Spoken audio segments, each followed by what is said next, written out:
이제 이스라엘은 요단을 건너 가나안으로 넘어가는 역사적 시점에 서 있습니다. 그렇다면 요단강은 이스라엘에게 어떤 의미가 있을까요? 홍해를 건넌다는 것은 죄의 속박에서 벗어나 자유함을 말합니다. 이스라엘이 430년간 노예 생활하던 애굽의 압제에서 벗어나는 것과 마찬가지로, 그렇다면 이제 가나안 앞을 가로막고 있는 이 요단을 건넌다는 것은 어떤 의미가 있을까요? 믿음의 사람들이 그리스도 안에 있는 기업을 자신의 것으로 주장하여 취하는 것을 의미합니다. 구원을 오해하는 사람들이 너무 많거든요. 애굽의 속박으로 벗어난 것, 그게 우리 그리스도인의 삶의 전부라고 생각하는 사람들이 있습니다. 앞에 말씀드렸지만 그러나 그건 구원의 시작에 불과합니다. 우리에게는 나아가야 할 축복의 땅, 우리가 누리고 주장해야 될 가나안이 우리 앞에 놓여 있기 때문에 그렇습니다. 2020년을 시작하는 이 벽두에 신앙인으로서 나의 삶에 만족하십니까? 아니면 뭔가 더 변화가 필요하다고 생각하십니까? 그렇다면 오늘 우리는 당장 요단을 건너야 합니다. 요단을 건너지 못하고 신앙생활을 끝내는 분도 꽤 있습니다. 여러분, 광야의 삶은 고단합니다. 간증이 없습니다. 믿지 않는 주변의 지인이나 가족들이 아무리 그의 삶을 들여다봐도 놓을 만한 게 별로 없어요. 너무 비슷하고 너무 평범하고. 요단을 건너지 못하면 광야의 삶이 이어질 뿐입니다. 자기 주장과 세상 원칙을 쫓아 살던 불순종의 과거는 이제 끊어버려야 합니다. 믿음과 순종으로 나가야 할 전혀 새로운 수준의 삶이 기독인은 우리를 기다리고 있습니다. 애굽과 가나안이라는 이 둘 사이를 도도히 흐르고 있는 강이 요단입니다. 축복의 땅, 풍요의 땅, 가나안에 들어가기 위해서는 반드시 우리는 이 강을 건너야 합니다. 할렐루야. 여러분, 4절 하반절에, 오늘 우리가 길어서 본문을 다 읽지는 못했습니다만은 이스라엘은 지금까지 가본 적이 없는 길을 갑니다. 이 길은 정말 전인 미답의 길인데 마치 2020년을 눈앞에 두고 기대도 되지만 두려움을 가지고 전혀 가보지 않은 길을 가는 우리와 너무 비슷합니다. 여러분, 승리의 관건은 또 말합니다. 상황도 형편도 기회도 그렇게 중요하지 않습니다. 믿음입니다. 믿음. 우리의 문제는 모두 믿음에 있습니다. 생사화복을 손에 쥐고 계신 하나님이 나와 함께 하시고 그 전능자와 동행할 수 있는 믿음의 손을 우리가 가지고만 있다면 이건 아무 문제가 되지 않아요.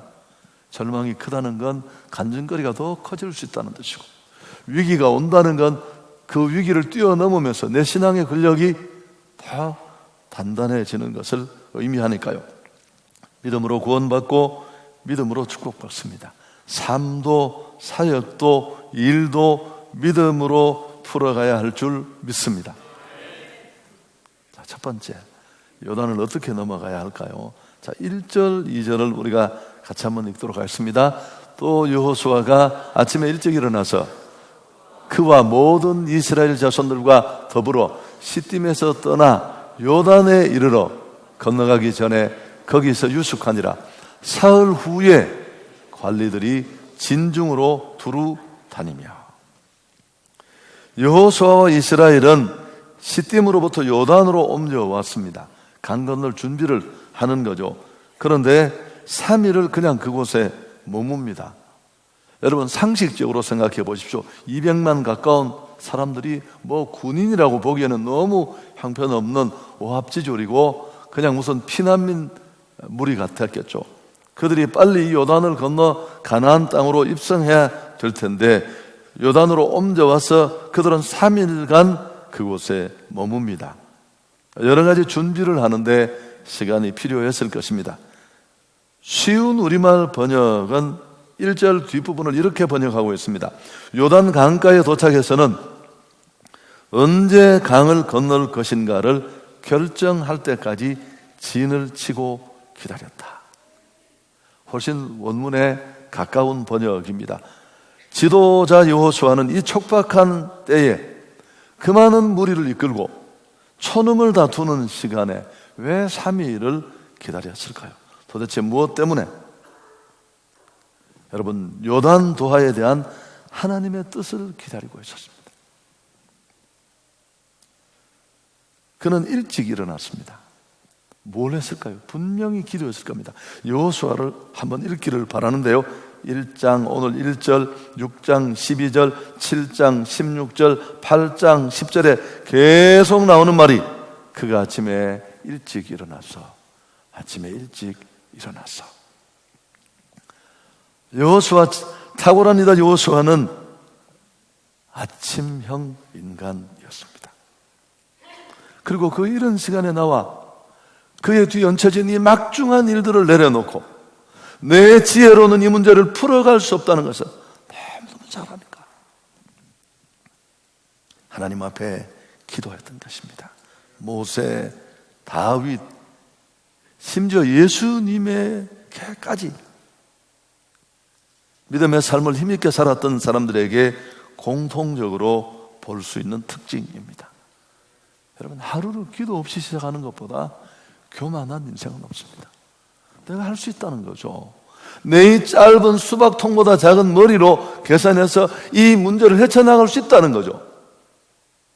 5분 뒤에 어떻게 될지도 모르는 인간이. 계시록을 읽어보면 사단의 회라는 게 나옵니다. 제가 이렇게 설명했죠. 사단들도 모임이 있는 겁니다. 신앙인들을 어떻게 넘어뜨릴까? 힘써 복음의 사역을 하는 교회 공동체를 어떻게 균열을 시킬까? 맨날 머리를 쓰는 겁니다. 여러분, 우리는 이 회의를 맞설 만한 회의가 필요한데 그 전략 회의가 바로 하나님과 하는 이 회의입니다. 여러분, 짧은 시간에 너도 새벽에 나와서 첫 시간을 하나님 앞에 드리면서 오늘 만날 사람, 오늘 해야 할 일, 하나님, 나는 길을 모릅니다. 내 우둔한 지혜로 지금까지 수없이 많은 결정을 해봤는데 늘 패착이었고 되는 것처럼 보이지만 되지 않았습니다. 여러분, 이렇게 내려진 하나님의 계획이 뭘까요? 제사장들이 언약궤를 메고 나아가고 이스라엘은 2000규빗 사이를 뛰고 따라가라 라는 겁니다. 언제 건널 것이고 어떻게 건널 것인가, 전략이 다 나온 것입니다. 언약궤를 앞세운다는 건 무슨 뜻일까요? 언약궤는 하나님의 임재의 상징입니다. 하나님은 볼 수 없으니까요. 쉽게 말하면 너희는 나를 앞세우고 그 뒤를 따라 이 강을 건너라. 신앙생활은 성령 하나님의 인도를 받는 것입니다.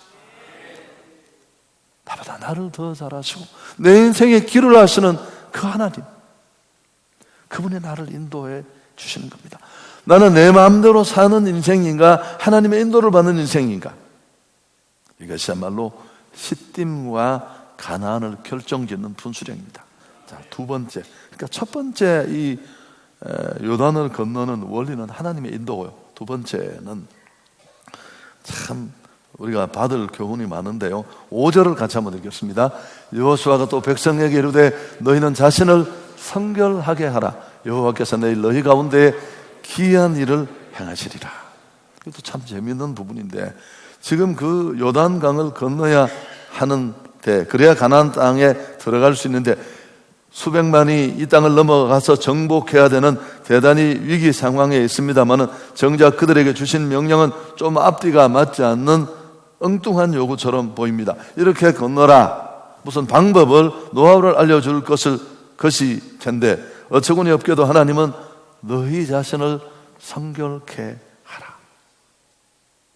여러분, 이 선포도 우리가 정말 2020년, 아니 허접한 내 인생이 새로운 비상을 하는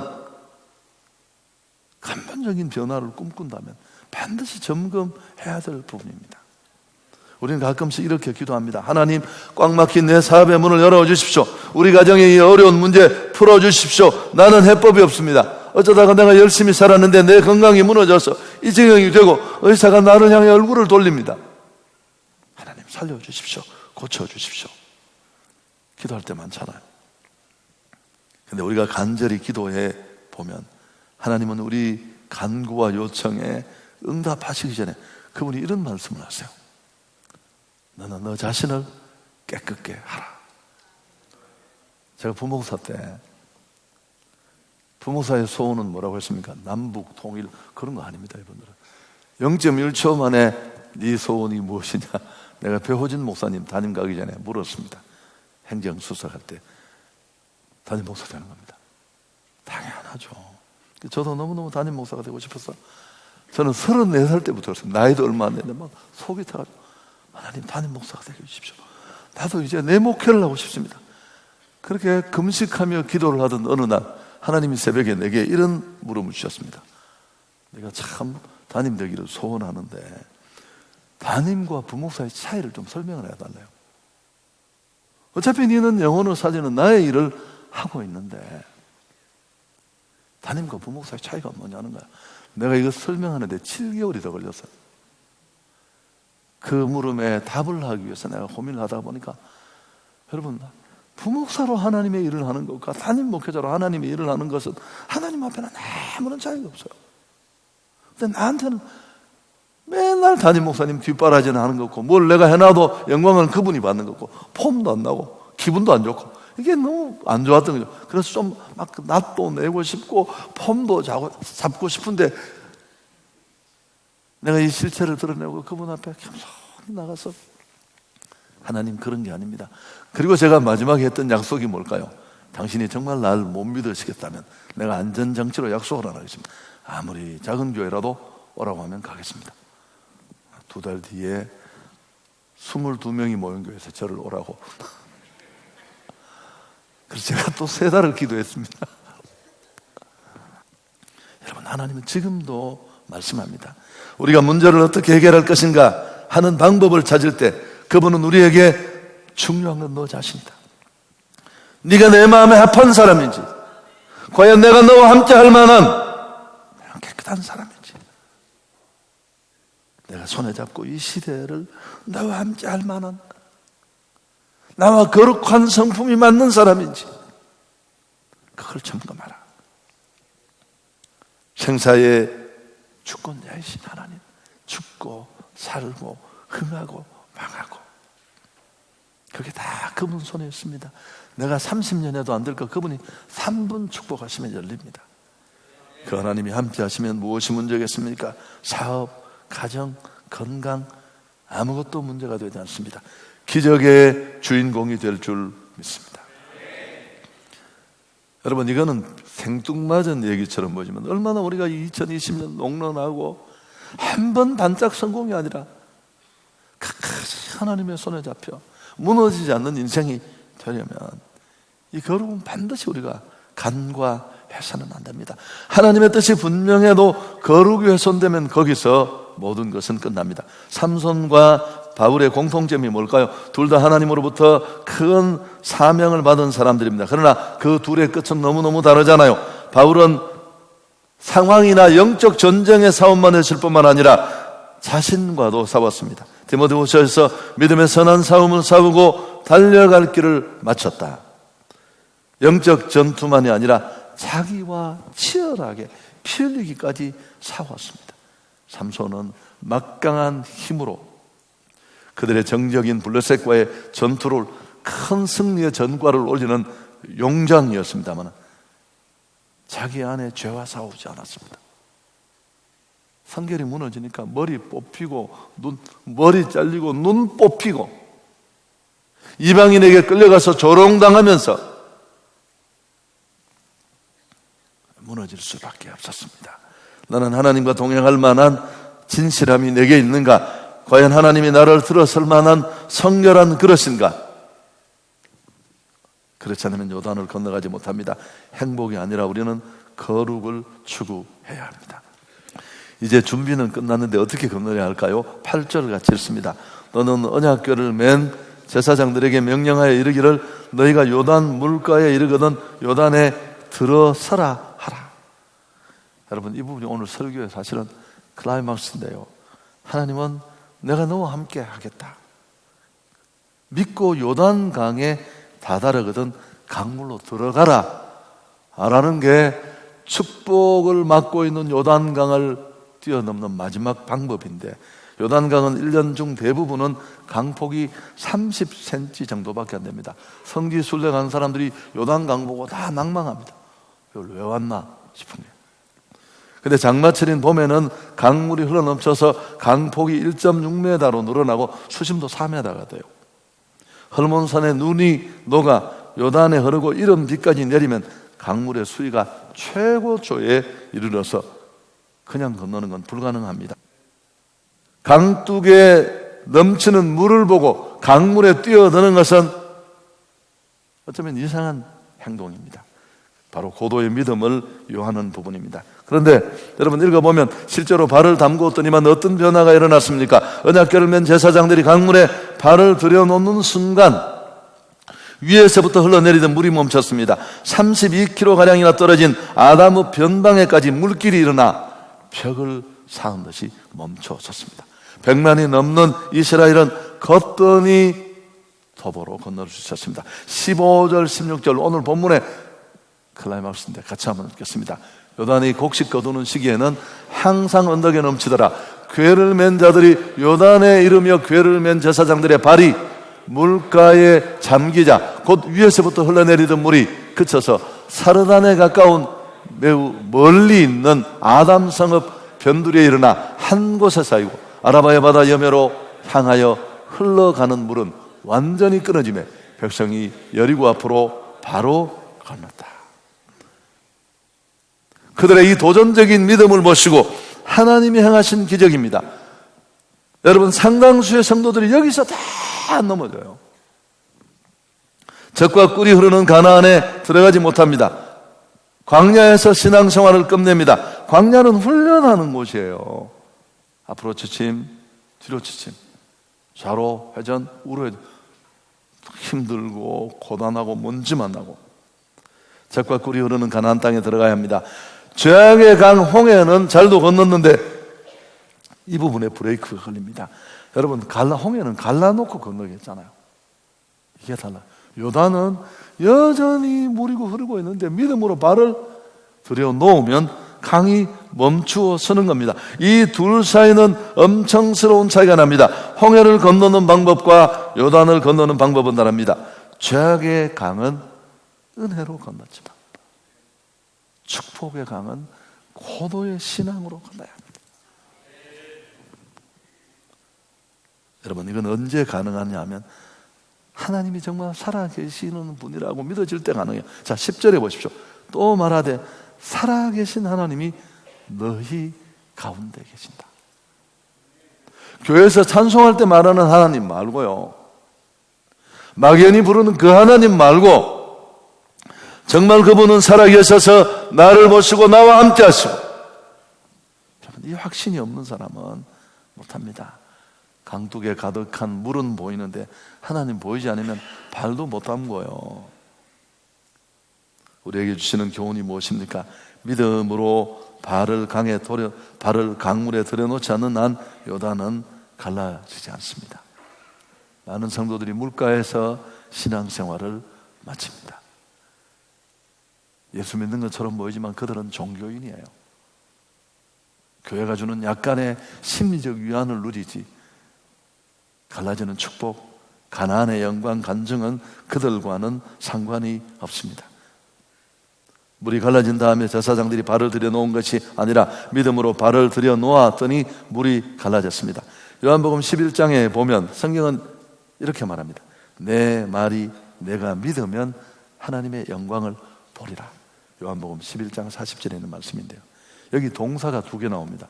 믿으라, 보리라. 성경은 믿으면 본다고 했는데 우리는 항상 이걸 뒤집어서만 하나님 보여주세요. 내가 믿을까요? 아니에요. 믿으면 네가 영광을 보리라. 나사로가 죽었잖아요. 그 형제들에게 하신 말씀 아닙니까? 다 죽은 내 사업, 다 무너진 내 건강, 아무것도 남지 않은 내 관계, 사역.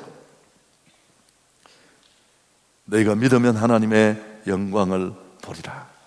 하나님의 기적은 언제나 이런 식으로 열립니다. 여러분, 말씀을 정리하겠습니다. 이렇게 살아야 간증이 있습니다. 길갈에 세워진 요단강의 바닥 돌들은 바로 이런 전리품입니다. 요단강 건너서 맨발로 건넜던 그들이 그 강바닥에 있는 돌을 세워서 전리품으로 만들어 놓았습니다. 스펄전은 이 상황을 두고 인간이 하나님 앞에 살 일은 계산이 아니라 절대 믿음을 가는 일이다. 계산은 그분이 하신다. 여호수아와 이스라엘 앞을 가로막았던 요단강은 우리에게도 여러 가지 모습으로 다가옵니다. 눈으로 보면 도저히 불가능해 보이고 버거워 보일 수 있습니다. 그러나 그렇다고 해서 시딤에만 주저앉아 있어서는 안 됩니다. 요단강을 건널 준비를 한 후에 믿음으로 돌진할 수 있기를 축복합니다. 첫 번째가 하나님의 인도를 반드시 받으십시오. 여러분이 사업을 하든 뭘 하든 전업주부든 아이들 인생을 지도하는 부모이든 간에 새벽에 일찍 일어나서 기도할 수 있기를 축복합니다. 말씀과 기도라는 우리 신앙을 이끌어가는 두 가지 축을 함께 담고 있는 패키지가 있습니다. 그 패키지가 새벽 기도예요. 소중한 첫 시간을 드리면서 항복의 손을 높이 들고 하나님, 나는 한치 앞을 모르는 구단도 빨리 못 외우는 내면은 부족합니다. 그렇게 맡기면 그분이 이루실 줄 믿습니다. 그리고 거룩합시다. 청교도들이 늘 말했습니다. 성결은 행복보다 더 좋은 것이다. 현대인의 문제는 행복을 추구해서 그렇다고 하잖아요. 디모데후서 2장 21절에 그러므로 누구든지 이런 것에서 자기를 깨끗하게 하면 귀 쓰는 그릇이 돼요. 거룩하고 주인의 쓰심에 합당하며 모든 선한 일에 준비함이 되리라. 그 다음 세 번째가 고도의 믿음을 갖는 것입니다. 주일 성수 못 하시는 분 계시잖아요. 11조 한번 제대로 못 드린 분들 계시잖아요. 여러분, 이거 다 믿음 없이 못 해요. 말라기 3장에 하나님은 이스라엘이 막 회개하니까 돌아오라. 이스라엘이 뭘 돌아오라? 우리 다 교회 다니고 있는데 예배 드리는데 뭘 돌아오라? 11조 얘기를 합니다. 11조를 못한 사람은 못 돌아온 사람이에요. 왜 못 돌아온지 아시죠? 아직도 돈이 그를 잡고 있는 신이에요. 여러분, 11조는 그 신을 찍어내는 첫 번째 상징적인 행동이에요. 하나님을 따르는 생활에는 이런 결단이 필요해요. 제가 이 얘기 너무 많이 해서 재미있어서 그래서 또 한번 해보겠습니다. 앉기만 앉으면 종이를 찢는 사람이 있었어요. 막 너무 심하게 찢어서 안 되겠다 싶어서 정상생활이 어려워서 병원을 갔더니만 어릴 때 상처가 있는 것 같다고 치료해도 안 돼요. 또 병원 갔더니 어쩌고 세 번째 병원에 갔더니 의사가 그러더래요. 왜 왔느냐고 물으니까 제가 앉으면 종이를 자꾸 찢습니다. 그래서 의사가 그러더래요. 종이 찢지 마세요 앞으로. 다시는 종이를 찢지 않게 됐대요. 여러분, 이 얘기 속에 원리를 아시겠습니까? 무슨 신앙생활이 막 이런 거 하시면 돼요. 그냥 기본적인 거. 당신이 정말 있는지 없는지 6개월에도 회복 안 되면 그때 하지 마세요. 무슨 기도원에 가서 금식기도 3번 한 원장님이 머리도 안 감고 때 냄새가 나대. 할렐루야. 종이에 무슨 써줘서 그걸 베개 속에 넣고. 여러분, 신앙생활은 그렇게 마법적으로 뭐가 아니, 그냥 이런 기본적인 거. 내가 정말 당신을 신뢰하고 삽니다. 그 믿음의 기본적인 것, 여러분이 맡고 있는 것들을 뛰어넘을 수 있기를 축복합니다. 믿음만 있으면 태산 같은 문제를 만나도 해결할 수 있습니다. 불가능은 없습니다. 또 너희가 못할 것이 없습니다.